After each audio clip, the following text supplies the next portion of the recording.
और आप देख रही हमारा चैनल ट्रेडिंग से टक्कर। साथ ही अभी सब्सक्राइब करिए हमारा चैनल और दबा दें बेल आइकन ताकि इस वक्त की बड़ी खबर। बिहार विधानसभा चुनाव 2025 के पहले चरण के मतदान के बीच राजनीति की तापमान चरम पर पहुंच गया है। लखीसराय निर्वाचन क्षेत्र से भाजपा उम्मीदवारों और बिहार के उप मुख्यमंत्री विजय कुमार सिन्हा के काफिले पर कथित तौर पर हमला किया गया, जिसमें पत्थर, कीचड़, गोबर और जूते चप्पल फेंके गए। चलिए बात करते हैं अगली बड़ी खबर के बारे में। इस बीच मैथिली सिद्ध गायक, लोक गायिका और जेबी प्रत्याशी मैथिली ठाकुर ने बड़े विवाद में आ गई है। दरअसल अली विधानसभा सीट से चुनाव लड़ रही मैथिली ने मतदान से ठीक कुछ घंटे पहले सोशल मीडिया पर एक वीडियो पोस्ट किया, जिसमें उन्होंने सीधे तौर पर भारतीय जनता पार्टी को वोट देने की अपील की। बात करते हैं अगली बड़ी खबर के बारे में। बिहार विधानसभा चुनाव के पहले चरण में 18 जिलों की 121 विधानसभा सीटों पर क्षेत्रों में गुरुवार को कड़ी सुरक्षा की व्यवस्था के बीच मतदान संपन्न हो गया। इस दौरान लगभग 3.75 करोड़ मतदाताओं में से करीब 65% यानी 64.66% ने ही अपने मताधिकार का प्रयोग बिहार में हुआ है। अब तक के सभी चुनाव का रिकॉर्ड तोड़ दिया गया। चलिए बात करते हैं अगली बड़ी खबर के बारे में। भोजपुरी स्टार और आरजेडी प्रत्याशी खेसारी लाल यादव के मुख्यमंत्री मीरा रोड वाले मकान पर अवैध मकान को लेकर मुंबई महानगर पालिका ने नोटिस भेज दिया है। वहीं इस पर महाराष्ट्र के मंत्री प्रताप सरनाइक का बयान सामने है। उन्होंने कहा कि खेसारी लाल यादव अब एक राजनीतिक दल से चुनाव लड़ रहे हैं, तो उन्हें पता होना चाहिए कि अवैध निर्माण नहीं करना चाहिए। मंत्री ने आगे कहा कि खेसारी राजनीतिक दल से जुड़े हुए हैं, इसलिए उन्होंने महानगर पालिका ने नोटिस नहीं भेजा है। उन्होंने अवैध निर्माण किया है तो फिर हर हाल में कार्रवाई होगी। अगर सब सही है तो वह अपने पेपर्स महानगर पालिका में जमा करें। बात करते हैं अगली बड़ी खबर के बारे में। बिहार में आज पहले चरण का मतदान संपन्न हो गया। इस चुनाव में 3 जिलों में मतदान का बहिष्कार किया गया। वोटिंग का बहिष्कार करने वाले जिलों में बक्सर जिला के ब्रह्मानंदपुर में मतदान संख्या 56, फतुहा में बूथ संख्या 165 और 166, लखीसराय के सूर्यग्रह के बूथ 1, 2, 5 में मतदान का बहिष्कार किया गया। हालांकि इस बार बिहार चुनाव में यह भी देखा गया कि बिहार में आजादी के बाद सबसे अधिक वोटिंग हुई है। बात करते हैं अगली बड़ी खबर के बारे में। हाल ही में हुए दर्दनाक रेल हादसे के बाद रेलवे ने सुरक्षा उपायों को मजबूत करने की दिशा में एक और कदम उठाया है। दक्षिण पूर्व मध्य रेलवे SECR जोन के अंतर्गत यात्री ट्रेनों के लोकोमोटिव इंजन, कैबिन और कोचों में अब CCTV कैमरे लगाए जा रहे हैं। अधिकारियों ने पुष्टि की है कि इस काम की शुरुआत कर दी गई है। यह कदम उस समय उठाया गया जब कुछ दिन पहले एक मालगाड़ी और एक मेमू यात्री ट्रेन के बीच टक्कर में 11 लोगों की मौत हो गई थी और 20 यात्री घायल हो गए थे। टक्कर इतनी भीषण थी कि यात्री ट्रेन का एक हिस्सा मालगाड़ी पर चढ़ गया था। इस हादसे के बाद रेल सुरक्षा आयुक्त CRS ने जांच शुरू कर दी है। अब तक 19 रेलवे कर्मचारियों के बयान दर्ज किए गए हैं और उनसे संबंधित दस्तावेज भी मांगे गए। CRS, जो कि नागरिक उड्डयन मंत्रालय के अधीन एक स्वतंत्र संस्था है, वह जल्द ही सहायक लोको पायलट रश्मि राज का बयान भी दर्ज करेगी। रश्मि वर्तमान में इलाजरत है। दक्षिण पूर्व मध्य रेलवे की प्रारंभिक रिपोर्ट के अनुसार हादसे का कारण ट्रेन चालक दल की लापरवाही बताई गई है। रिपोर्ट में कहा गया है कि चालक दल खतरे के संकेत पर ट्रेन को नियंत्रित करने में असफल रहा और उन्होंने सिग्नल पार कर ट्रेन को समय पर नहीं रोका, जिससे SPAD केस हुआ। SPAD केस उस स्थिति को कहा जाता है जब कोई ट्रेन बिना अनुमति के लाल सिग्नल पार कर जाती है। करते हैं अगली बड़ी खबर के बारे में। CM योगी ने ब्रेका गेस्ट हाउस, रेलवे स्टेशन पर सुरक्षा व्यवस्था एवं मंच आदि का जायजा लिया। वाराणसी उत्तर प्रदेश के मुख्यमंत्री योगी आदित्यनाथ ने अपने 2 दिवसीय वाराणसी दौरे के अंतिम दिन गुरुवार को बाबा काल भैरव और श्री काशी विश्वनाथ मंदिर में दर्शन पूजा के बाद प्रधानमंत्री नरेंद्र मोदी के वाराणसी दौरे की तैयारियों को परखा। श्री काशी विश्वनाथ मंदिर से मुख्यमंत्री योगी मुडाविडी स्थित बनारस रेलवे स्टेशन पहुंचे। यहाँ उन्होंने प्रधानमंत्री मोदी के कार्यक्रम स्थल के साथ ब्रेका गेस्ट हाउस का भी निरीक्षण किया। अगली बड़ी खबर के बारे में। बिहार की भोजपुरी स्टार और आरजेडी के उम्मीदवार खेसारी लाल यादव इन दिनों कानूनी विवाद में फंसते नजर आ रहे हैं। मुंबई स्थित उनके बंगले पर बुलडोजर चलाने की आशंका है। मीरा भाईंदर नगर निगम ने इस मामले में खेसारी लाल को नोटिस भेजा है, जिसमें उनके बंगले में किए गए अवैध निर्माण का उल्लेख भी है।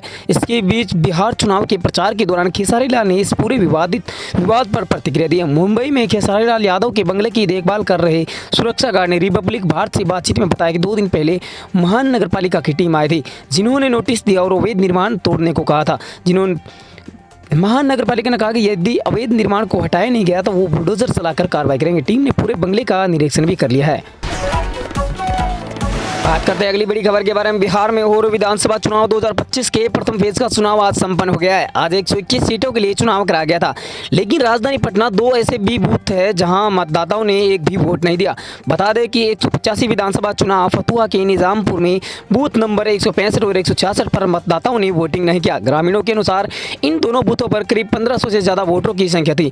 निजामपुर के ग्रामीणों ने एक सुर में वोटिंग का बहिष्कार कर दिया। वोट बहिष्कार की सूचना पर राजद के विधायक व उम्मीदवार रामानंद यादव भी ग्रामीणों को मनाने पहुंचे, लेकिन ग्रामीण नहीं माने और विधायक जी को वापस लौटा दिया।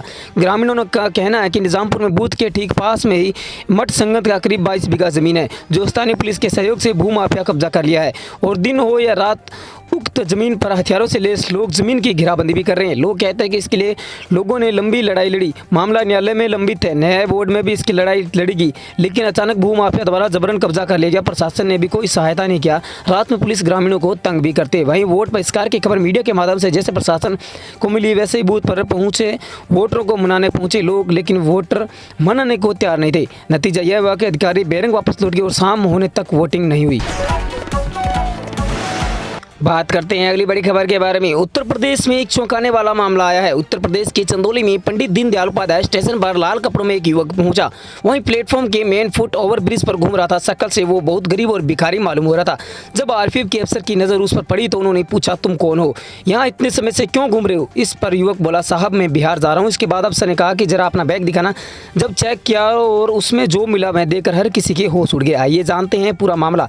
दरअसल बिहार चुनाव के मद्देनजर चेकिंग के दौरान आरपीएफ को बड़ी कामयाबी हाथ लगी। हवाला के रूप में ले जाए जा रहे 16 लाख रुपए के साथ आरपीएफ ने एक युवक को गिरफ्तार किया। आरपीएफ में चेकिंग के दौरान इस युवक को मेन फुट ओवर ब्रिज से गिरफ्तार किया गया। युवक ने बताया कि वह वाराणसी से बिहार जा रहा था। पुलिस पूछताछ में युवक रुपए से संबंधित कागजात नहीं दे पाया। इसके बाद आरपीएफ ने उसे हिरासत में ले लिया। सुरक्षा एजेंसी ने पूरे मामले की सूचना आयकर डिपार्टमेंट को दे दी है। आयकर की टीम मौके पर पहुंच गई और युवक से पूछताछ की जा रही है। माना जा रहा है कि यह रुपया हवाला से जुड़ा है। अब डिपार्टमेंट की जाँच में यह पता चलेगा कि यह रुपया किसका है और कहाँ से कहाँ ले जाया जा रहा है। हालांकि इन रुपयों का इस्तेमाल बिहार चुनाव में होना था, इस संभावना को भी नकारा जा सकता है। आरपीएफ प्रभारी प्रदीप रावत ने बताया कि बिहार चुनाव के मद्देनजर आरपीएफ और जीआरपी चेकिंग कर रही है। इसी दौरान मेन फुट ओवर ब्रिज पर एक संदिग्ध व्यक्ति दिखा। जब उसे चेक किया गया तो उसके पास मौजूद झोले से 16 लाख रुपए बरामद हुए। बात करते हैं अगली बड़ी खबर के बारे में। बिहार चुनाव विधानसभा में चुनाव 2025 के पहले चरण में रिकॉर्ड मतदान हुआ। 121 विधानसभा क्षेत्रों में 64% से ज़्यादा, समस्तीपुर मुजफ्फरनगर में 70% से अधिक मतदान हुआ है। इस बीच लोकसभा में नेता प्रतिपक्ष राहुल गांधी का बड़ा बयान सामने है। उन्होंने बिहार में पहले चरण के मतदान में भी वोट चोरी का आरोप लगाया है। सोशल मीडिया एक्स पर गुरुवार को पोस्ट करके उन्होंने कहा कि भाजपा के नेता और कार्यकर्ता जिन्होंने दूसरे प्रदेश के चुनाव में वोट डाला था, आज बिहार में भी वोट दे रहे।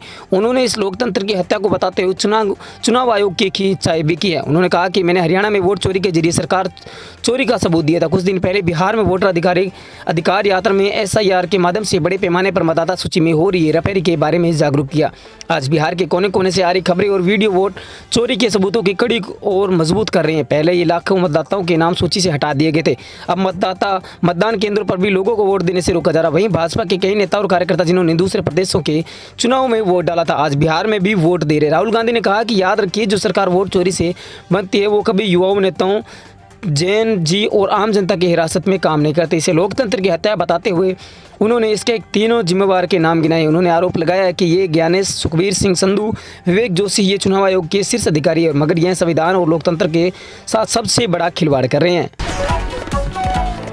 बात करते हैं अगली बड़ी खबर के बारे में। भारत से दक्षिण अफ्रीका के डबरन जारी माल्टा के दवज वाले एक टैंकर पर सोमालिया के तट के निकट समुद्री डाकुओं ने भीषण हमला कर दिया है। बताया जा रहा है कि हमलावरों ने मशीन गन और रॉकेट चालित ग्रेनेड आरपीजी से हमला किया, जिससे जहाज पर सवार चालक दल को अपनी सुरक्षा के लिए अंदर छिपना पड़ा। ब्रिटिश सेना के UK marine trend operations UKMTO ने इस घटना की पुष्टि करते हुए कहा कि समुद्र में मौजूद हुए अन्य जहाज़ों को सतर्क रहने की सलाह दी। एजेंसी ने बताया कि यह हमला सोमालिया के तट के पास उस क्षेत्र में हुआ जहाँ पिछले कुछ महीनों से समुद्री डाकू फिर से सक्रिय हो गए। निजी सुरक्षा कंपनी एम्ब्री के अनुसार यह मामला सोमाली समुद्री डाकुओं द्वारा किया गया है। प्रतीत होता के फर्म ने बताया कि हाल ही के दिन में इन डाकुओं ने कई नावों को निशाना बनाया और कुछ को कब्जे में ले लिया। रिपोर्ट्स में दावा किया गया कि उन्होंने हाल ही में एक ईरानी मछली पकड़ने वाली नाव को भी जब्त कर लिया है। हालांकि ईरान ने इस दावे को खारिज किया है। और आप देख रही हमारा चैनल ट्रेडिंग से टक्कर। साथ ही अभी सब्सक्राइब करिए हमारा चैनल और दबा दे बेल आइकन, ताकि हर ब्रेकिंग न्यूज़ का नोटिफिकेशन आप तक पहुँचे सबसे पहले।